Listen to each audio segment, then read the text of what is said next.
کہ سورہ زمر میں اللہ تعالیٰ فرماتا ہے قیامت کے دن کا منظر، کیسے قیامت قائم ہوگی۔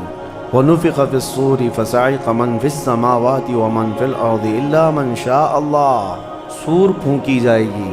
ہوگا یہ کہ ایک وقت آئے گا اس کا جب دنیا اینڈ ہونے والی، ختم ہونے والی۔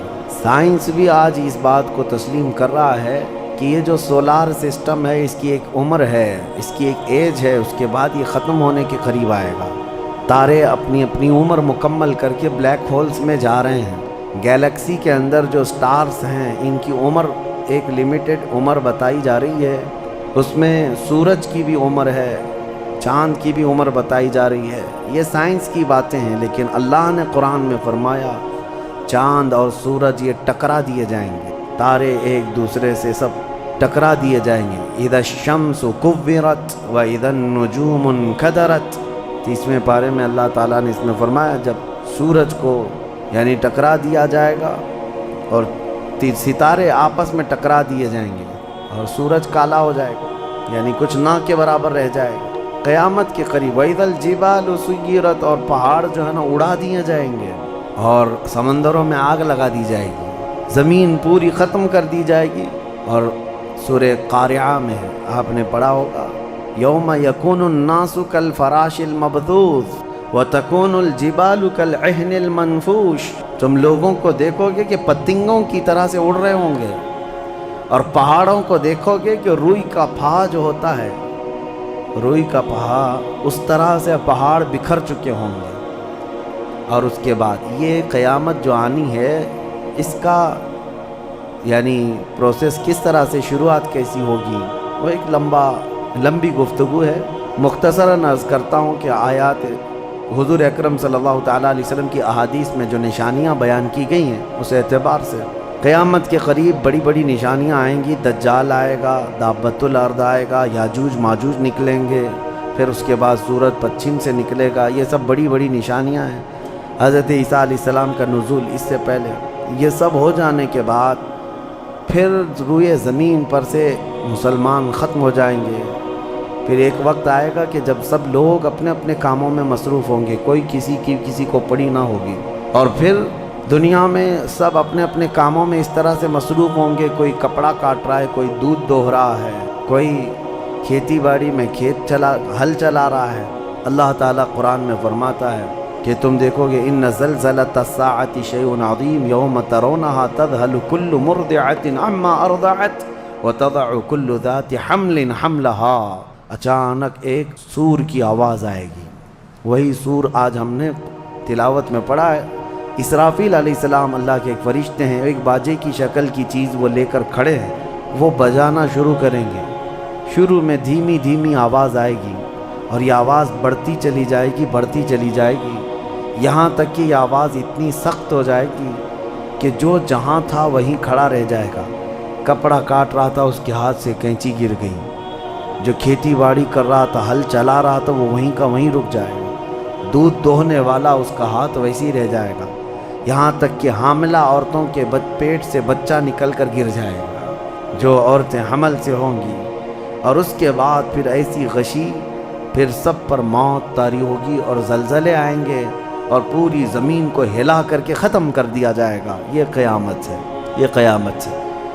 سور پھونکنے پر سارے انسان جتنے روئے زمین پر ہیں سب کے سب ختم ہو جائیں گے۔ اس کے بعد اللہ تعالیٰ فرماتا ہے ثم نفخ فیہ اخری، پھر دوسری بار سور پھونکنے کا حکم ہوگا۔ لیکن کیسے؟ سور جب حضرت اسرافیل علیہ السلام پھونکیں گے، پہلے انسانوں کی موت، پھر یہاں پر جتنی مخلوقات ہیں، جنات ہیں، جانور ہیں، سب کی موت، چرند پرند تو چھوڑے، نباتات، یہ پیڑ پودوں میں کی جان ختم۔ چاند سورج کو جب ختم کر دیا گیا تو پھر کوئی چیز ہی نہیں، ستارے، چاند، سورج سب، بلکہ اللہ تعالیٰ کے جتنے ملائکہ ہیں، جبرائیل امین علیہ السلام سے لے کر دوسرے ایک فرشتے تک، سارے ملائکہ کو بھی موت آئے گی، سب موت کے شکار ہوں گے۔ اور سارے جب انتقال کر جائیں گے تو پھر بچتا کون ہے؟ صرف حضرت اسرافیل علیہ السلام جنہوں نے سور پھونکا۔ اب ان کو سور پھونکنے کا حکم جو تھا وہ کہا جائے گا روک دو اب۔ پھر اللہ تعالیٰ حضرت اسرافیل علیہ السلام کو بھی موت طاری کرے گا، اور روح نکالنے والا فرشتہ کون ہے؟ ملک الموت اسرائیل علیہ السلام۔ اب تک یہ سب کی روح نکال چکے ہوں گے، اور پھر اللہ تعالیٰ اسرائیل علیہ السلام کی بھی روح نکال دے گا۔ اسرائیل جو سب کی روح نکالتے ہیں ان کو بھی موت ہے، ان کو بھی موت ہے۔ اور پھر ہم نے پڑھا کل شیء ہالک الا وجہہ، ہر شے فنا ہو جائے گی سوائے رب العالمین۔ کل من علیہا فان وَيَبْقَى وَجْهُ رَبِّكَ ذُو الْجَلَالِ وَالْإِكْرَامِ، جو کچھ بھی ہے سب فنا ہو جائے گا، تمہارے رب کی ذات صرف باقی رہے، کوئی نہیں باقی رہے گا۔ پھر جب مولا کی مرضی ہوگی، رب تبارک و تعالیٰ دوبارہ اسرافیل علیہ السلام کو اٹھائے گا۔ اسرافیل علیہ السلام دوبارہ اٹھیں گے، اور پھر ان سے کہا جائے گا دوبارہ سور پھونکو، پھر سے پھونکو۔ اب جب دوبارہ حضرت اسرافیل علیہ السلام سور پھونکیں گے تو یہ زندگی کا سور ہے۔ پہلے والا یہ نفخہ اولا اس کو کہتے ہیں، وہ موت کا تھا، اور نفخہ ثانیہ حیات کا ہے، زندگی کا ہے۔ اب رب تعالیٰ نے جو وعدہ فرمایا تھا کہ ہم تمہیں موت کے بعد دوبارہ اٹھائیں گے، یہ وعدہ اس وقت پورا ہوگا۔ اب دوسرے مرتبہ جب سور پھونکنا شروع کرتے ہیں اسرافیل علیہ السلام، کتنے انسان آئے گئے، آدم علیہ السلام سے لے کر قیامت تک سب وہ زمینوں میں جہاں کہیں ہوں گے، کسی کو جلا کر ختم کر دیا گیا ہو، کسی کو جانور کھا گیا ہو، کسی کو پانی میں ختم کر دیا ہو، کسی بھی طرح سے، لیکن مولا تعالیٰ سب کو اٹھانے والا ہے۔ لیکن فرمایا حدیث پاک میں ہے کہ یہ دوسری سور پھونکنے کے بعد سب سے پہلے روئے زمین پر جو اٹھیں گے وہ محمد الرسول اللہ، میرے آقا صلی اللہ تعالیٰ علیہ وسلم فرماتے ہیں میں اپنی قبر سے اٹھوں گا سب سے پہلے، اور محشر کے میدان کی طرف جو حضور جائیں گے تو فرماتے ہیں حضور صلی اللہ علیہ وسلم اٹھیں گے، ان کے بعد ابو بکر صدیق، ان کے بعد عمر فاروق رضی اللہ تعالیٰ عنہ، پھر ساری کائنات کو اللہ اٹھائے گا۔ اور جب رسول کریم صلی اللہ تعالیٰ علیہ وسلم فرماتے ہیں میں میدان قیامت میں اس حال میں آؤں گا کہ میرا ایک ہاتھ ابو بکر کے کندھے پر ہوگا، دوسرا عمر ابن خطاب کے کندھے پر ہوگا۔ یقیناً وہ اس دن کے دولہا ہے، قیامت کا منظر ہے جب رسول کریم صلی اللہ تعالیٰ علیہ وسلم تشریف لائیں۔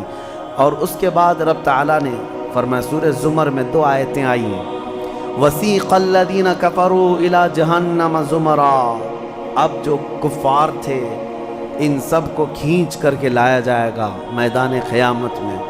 پہلے تو میں آپ کو بتا دوں پوری تفصیلات قیامت کے میدان میں، اس کے بعد ان آیتوں کی تفسیر پر آتا ہوں۔ پھر جب سب کو اٹھا دیا گیا تو ایک زمین ہوگی، اب وہ زمین کہاں ہوگی وہ اللہ بہتر جانتا ہے کس جگہ، کیونکہ یہ زمین ہے ہی نہیں، یہ آسمان ہے ہی نہیں، تو پھر اس وقت بنے گا کیا یہ اللہ ہی بہتر جانے، کہاں بنے گا، کس طرح بنے گا، اس میں ہم نہ سوچ سکتے ہیں نہ مثال دے سکتے ہیں۔ اب آپ مجھے بتاؤ یہ جو زمین جس پہ آپ بیٹھے ہیں یہ ختم ہونے والی، کیا رہے گا نیچے؟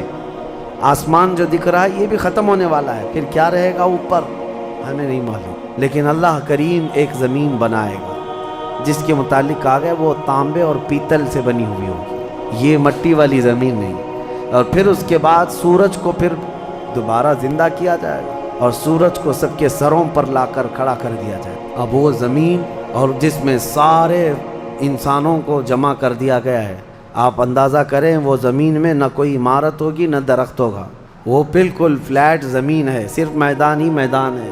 ایسا نہیں ہے کہ یہاں پر کوئی میدان اور تھوڑی دور کے بعد کوئی عمارت دکھے گی یا کوئی درخت دکھے گا یا کوئی پہاڑ، نہیں، کچھ نہیں، صرف سیدھی زمین۔ اسی لیے کہ وہاں تم 500 سال بھی اس میدان میں بھاگتے رہو گے تو سائے کے لیے ایک پتا بھی نہیں ملے گا، ایک پتا بھی نہیں، کہاں سایہ حاصل کر سکو۔ لیکن کچھ خوش نصیبوں کے لیے اللہ نے فرمایا کہ عرش کا سایہ انہیں اللہ عطا فرمایا۔ وہ کون لوگ ہیں؟ ان میں کئی لوگ ہیں، جس میں سے ایک ہی میں بتاتا ہوں، رجل تعلق قلبہ بالمساجد، وہ ایسا آدمی جس کا دل مسجدوں میں لگا ہوا ہے، قیامت کے دن اسے اللہ عرش کا سایہ عطا فرمائے۔ آپ کی نماز ہو گئی، بیٹھے کیوں ہیں؟ نماز ہو گئی، نماز کے بعد چلے جانا چاہیے، لیکن تمہارا دل مسجد میں لگا ہوا ہے۔ انہی لوگوں کی فضیلت میں ہے جب قیامت کے دن کوئی سایہ نہ ہوگا، ان لوگوں کے لیے اللہ عرش کا سایہ عطا کرے۔ اب یہ جو سارے لوگ جمع ہوں گے، کسی کو کچھ پتہ نہیں کہ ہونا کیا ہے، کسی کو نہیں پتہ کہ کیا ہونا ہے، نفسا نفسی کا عالم ہے اور سب ایک دوسرے کو تک رہے ہیں۔ اب یہی مسئلہ ہے کہ سارے لوگ وہاں پہ کفار بھی ہوں گے، مشرکین بھی ہوں گے، جتنی امتیں پہلے آئی تھی وہ بھی ہیں، انبیاء بھی ہیں، اولیاء بھی ہیں، صلحاء بھی ہیں، صحابہ بھی ہیں، علماء بھی ہیں، سب ہیں، لیکن کسی کو کچھ سوچتا نہیں کہ کیا کیا جائے۔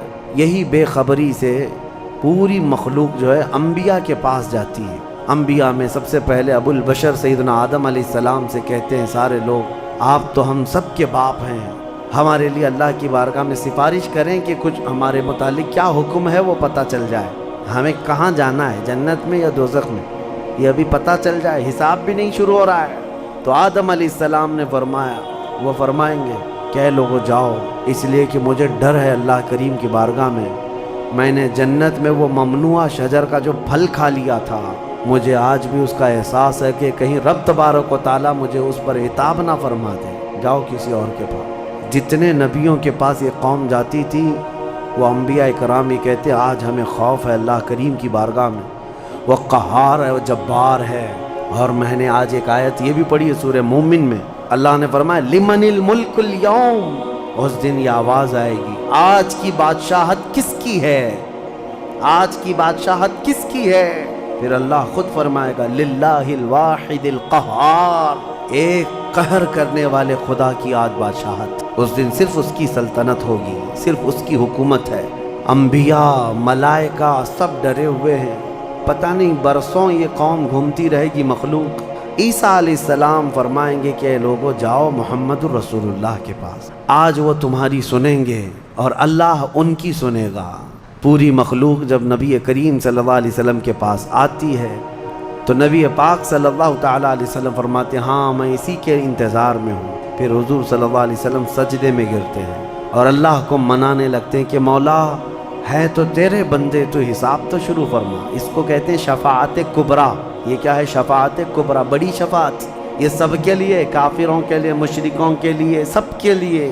یعنی حضور کی پہلی شفاعت کس کام کی تھی کہ اللہ حساب تو شروع کرے، یہ شفاعت کبریٰ ہے، حساب شروع کرے مولا تعالیٰ ساری انسانیت کے لیے۔ حضور جب سجدے میں گرتے ہیں اللہ کریم فرماتا ہے ارفع رأسک یا محمد، حضور نے یہ فرمایا ہے کہ اس دن میں سجدے میں ایسی ثنا اور ایسی حمد بیان کروں گا اللہ کی جو آج تک کسی نے نہیں بیان کی ہوگی، اور اسی دن مجھے اللہ وہ تلقین بھی فرمائے۔ اور جب حضور ثنا کر رہے ہوں گے اللہ فرماتا ہے ارفع رأسک یا محمد، اے محمد صلی اللہ علیہ وسلم اپنا سر اٹھائیے، آپ مانگیے آپ کو دیا جائے گا، آپ پوچھئے آپ کو جواب دیا جائے گا۔ یہ پہلا سوال ہے اللہ کی بارگاہ میں قیامت کے دن، اور پہلا جواب ہے، باقی کسی بندے کو کوئی جواب نہیں تھا۔ اللہ کی بارگاہ میں حضور نے جب یہ عرض کیا تو رب تعالیٰ فرماتا ہے ملائکہ کو جس کی ڈیوٹی تھی، جس کا کام تھا کہ میدان قیامت میں میزان عمل لگا دیا جائے، حساب و کتاب ہوں، سب کے نامہ اعمال ان کے ہاتھوں میں دیے جائیں، سب کو پڑھنے کا حکم دیا جائے۔ اب حساب کا آرڈر آ گیا، حکم آ گیا تو لوگ تھوڑی راحت کی سانس لیتے ہیں کہ چلو حساب شروع ہونے والا ہے، لیکن ابھی اتنا آسان نہیں ہے، اتنا آسان نہیں۔ اب فرشتے لا رہے ہیں سب کے اعمال نامے، لوگوں کو ایسا لگتا ہے اعمال نامہ یہ 4 پنے کا ہوگا، ہاں جیسے ایگزام پیپر میں فل شیٹ A4 سائز کی شیٹ لے کر کے بیٹھتے ہیں۔ قرآن میں تو اللہ تعالیٰ نے فرمایا کہ جب نامہ اعمال فرشتے لے کر کے آئیں گے تو کتنے ہوں گے پتہ ہے؟ تمہاری نظر جہاں تک جاتی ہوگی وہاں تک صرف کتابیں تمہاری ہوں گی، صرف تمہاری کتابیں فرشتے لاد کر کے لا رہے ہوں گے، اس میں سب لکھا ہوگا، زندگی میں جتنی مرتبہ باتیں کیا تھا، جو کچھ بھی کیا تھا سب ڈیٹیل ہوگا۔ اور ہر آدمی وہاں پکار کر کے کیا کہتا ہے ما لہذا الکتاب لا یغادر صغیرۃ ولا کبیرۃ الا احصاها، اے اللہ تو کیسی کتاب بنا دیا، اس میں چھوٹی چیز بھی نہیں چھوڑی گئی، بڑی چیز بھی نہیں چھوڑی گئی، سب لکھ دیا گیا ہے، اور پھر لا کر کے تھما دیا جائے گا۔ یہ پہلی علامت ہے کہ جس کے سیدھے ہاتھ میں اس کے نامہ اعمال پکڑا دیے جائیں گے، فرمایا گیا اس کے لیے وہیں سے ہلکا پن ہے، بشارت ہے کہ آسانی ہوگی، اور جس کے بائیں ہاتھ میں فرشتوں نے پکڑا دیا تو سمجھ لو کہ اب لمبا اس کا وقت جانے والا ہے، حساب سخت ہونے والا ہے۔ یہ تو صرف پڑھ کے سنانا ہے اور اس کے بعد پھر پکڑ ہوگی کسی کام پر، یہ تو نے کیوں کیا تھا، اس کی وجہ بتا۔ یہ تو نے کیوں کھایا تھا اس کی وجہ بتا، اس کے ساتھ ایسا کیوں کیا تھا اس کا سبب بتا، صرف پڑھ کر کے سنانا نہیں ہے، جو کیا تھا اس کی وجہ بتانا ہے، اور جب وجہ کچھ نہ ہوگی حکم آ جائے گا کہ انہیں اوندھے منہ کھینچ کر کے دوزخ کی طرف لے جائیں۔ یہ قیامت کے دن ہو رہا ہے۔ اب یہاں پر ایک دوسری شفاعت ہے میرے آقا صلی اللہ علیہ وسلم۔ اب یہ جو شفاعت ہے یہ خاص امت محمدیہ کے لیے۔ ایک شفاعت حضور نے فرمائی سارے انسانوں کا حساب شروع ہو جائے، جب حساب شروع ہو گیا تب رب حضور صلی اللہ تعالیٰ علیہ وسلم پھر سجدہ کرتے ہیں اللہ کی بارگاہ میں۔ اللہ فرماتا ہے محبوب سر اٹھائیں، پوچھیں آپ کو دیا جائے گا۔ حضور عرض کرتے ہیں مولا میری امت کی بخشش آسان فرما دے، میری امت کا حساب آسان فرما دے۔ اب حضور کو اختیار دیا جائے گا، حضور کی یہ بھولی بھالی امت جہاں جہاں ہوگی حضور صلی اللہ علیہ وسلم فرماتے ہیں میں ان کو دور سے پہچان رہا ہوں۔ دیکھو میرے عزیزوں بھرا مجمع ہے، کتنی امتیں ہیں۔ ایک صحابی نے پوچھا یا رسول اللہ ہم کو آپ قیامت میں پہچانیں گے؟ حضور نے فرمایا یقیناً پہچانوں گا۔ کیسے؟ حضور فرماتے ہیں زندگی میں تم جو وضو کرتے تھے یہ جو اعضائے وضو ہیں چہرہ اور ہاتھ، حضور فرماتے ہیں قیامت کے دن یہ سورج کی طرح چمک رہے ہوں گے، اور اسی چمک سے میں پہچان لوں گا یہ میری امت ہے جس کے ہاتھ چہرے چمک رہے ہوں۔ جو وضو ہی نہیں کرتا اس کا کیا چمکے گا؟ لیکن حضور صلی اللہ تعالیٰ علیہ وسلم نے حدیث پاک ہے یہ وضو کے اعضاء کی چمک سے حضور اپنی امت کو پہچان لیں گے، فلاں میرا امتی ہے، فلاں میرا امتی ہے۔ بہرحال اب اس کے بعد اب میں ان آیتوں کی طرف آتا ہوں۔ حساب و کتاب ہو رہا ہوگا، سب سے پہلے وہاں پر قیامت کے دن جن کو لایا جائے گا الگ الگ روایات، اس میں 3 لوگوں کے متعلق فرمایا گیا ہے، ایک عالم، ایک شہید اور ایک امیر آدمی پیسے والا۔ حالانکہ تینوں اچھے لوگ تھے، دنیا میں یہ جو امیر تھا بہت پیسہ بانٹتا تھا، اور یہ قاری قرآن تلاوت اچھی کرتا تھا، اور یہ شہید تو جنگ میں شہید ہوا تھا لڑ کر۔ تینوں کا حساب ہو رہا ہوگا۔ سب سے پہلے رب تبارک و تعالیٰ اس قاری قرآن کو بلائے گا، بتا تو قرآن کیوں پڑھتا تھا؟ وہ کہے گا میں نے تجھے اچھی آواز دی تھی تو نے اس آواز کا کیا کیا؟ وہ کہتا ہے میں قرآن پڑھتا تھا بہترین انداز میں۔ رب تعالیٰ فرماتا ہے تو اس لیے پڑھتا تھا کہ لوگ تیری آواز کی تعریف کریں، کیا آواز ہے؟ اور لوگوں نے تعریف کر دیا، دنیا میں تجھے تیرا بدلہ مل گیا، یہاں قیامت میں کچھ نہیں، جاؤ جہنم میں۔ مالدار آئے گا، اس سے رب تعالیٰ فرمائے میں نے تجھے بہت مال دیا تھا، کیا کیا؟ کہے گا رب تعالیٰ میں نے غریبوں میں تقسیم کیا ہے، بہت خیرات کیا ہے۔ اللہ کریم فرماتا ہے کہ تو نے تو یہ نیت سے تقسیم کیا تھا نا کہ لوگ تجھے دیالو کہیں، سخی کہیں، تیری مال کی تعریف کریں، تو لوگوں نے تو وہ تعریف کر دی، دنیا میں جو تجھے ملنا تھا وہ مل گیا، تیری خواہش ہو گئی، یہاں کچھ نہیں۔ اسے بھی فرمایا جائے گا دوزخ میں ڈال۔ تیسرا جو شہید ہے اس کے لیے بھی رب تعالیٰ فرماتا ہے میں نے تجھے جوانی دی تھی، کیا کیا؟ کہا اے اللہ میں لڑتا رہا کافروں کے مقابل میں اور اپنی جان دے دیا۔ فرماتا ہے رب تعالیٰ کہ تو یہ سوچتا تھا نا کہ لوگ تیری بہادری کی تعریف کریں، لوگ تجھے بطل جلیل کہیں، مجاہد کہیں، تو یہ لوگوں کی تعریف سننے کے لیے کرتا رہا۔ اگر تیری یہی خواہش تھی اور لوگوں نے تیری تعریف دنیا میں بہت کر دی، اب یہاں تیرا کچھ نہیں ہے، اسے بھی دوزخ میں بھیج دیا جائے۔ یہ ریاکاری ہے۔ یہ پہلا حساب جن لوگوں کا ہونے والا ہے، یہ 3 لوگوں کے بارے میں حدیث پاک میں۔ پھر میرے آقا صلی اللہ علیہ وسلم فرماتے ہیں قیامت کے میدان سے اس وقت تک کوئی پیر ہٹا نہیں سکتا جب تک اللہ 5 سوالات نہ کر لے۔ ان میں سے پہلا سوال یہی ہے کہ اللہ فرمائے گا میں نے تجھے جوانی دی تھی، تو نے کہاں خرچہ کیا؟ یہ ہر ایک کو بتانا پڑے گا، ہر ایک کو بتانا پڑے گا۔ اب آپ اپنی اپنی تیاری کر لو کہ کہاں کہاں خرچہ کیا، اللہ کو مجھے بتانا ہے۔ آج اگرچہ تم ہماری باتوں کی طرف توجہ نہیں کرو گے، کیئر نہیں کرو گے، لیکن ایک دن وہ آئے گا جب تمہیں اللہ کی بارگاہ میں کھڑے ہو کر اپنی جوانی کا پل پل بتانا ہوگا، وہاں کوئی چارہ نہیں ہوگا۔